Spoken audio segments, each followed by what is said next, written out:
Saudara, Majelis Hakim Pengadilan Negeri Jakarta Pusat menolak eksepsi atau nota keberatan yang diajukan selebritas sekaligus terdakwa kasus peredaran narkotika di Rutan Salemba, Ahmad Zoni.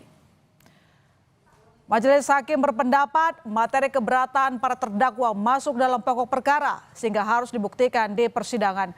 Hakim memerintahkan jaksa melanjutkan perkara sehingga proses hukum tetap berlanjut. Sidang akan dilanjutkan Kamis depan. Seluruh terdakwa termasuk Ahmad Zoni diwajibkan hadir secara langsung dalam sidang pembuktian. Jadi Majelis Hakim berpendapat bahwa surat dakwaan sudah memenuhi syarat formil dan syarat material. Ya, mengenai kejadian perkaranya itu mesti dibuktikan dulu. Kita belum tahu apakah itu benar atau salah, kita belum tahu. Pengacara Ahmad Zoni menghormati keputusan Majelis Hakim menolak eksepsi kliennya.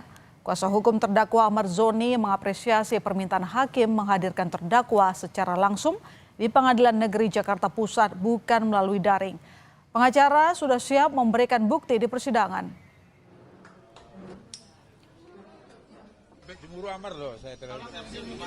Ya, itu kan memang eksepsi memang lebih banyak nanti ke pembuktiannya. Jadi itu kita hormatilah keputusan hakim itu. Masyarakat tidak percaya nanti keputusan ini kalau dipaksakan tidak bisa dia memberikan keterangan di depan hakim yang bebas, ya kan, tanpa ada beban psikologis dan tekanan-tekanan psikis lainnya. Saudara, polisi hari ini melakukan gelar perkara kasus kematian dosen Untak Semarang Dwinanda Linsya Levi.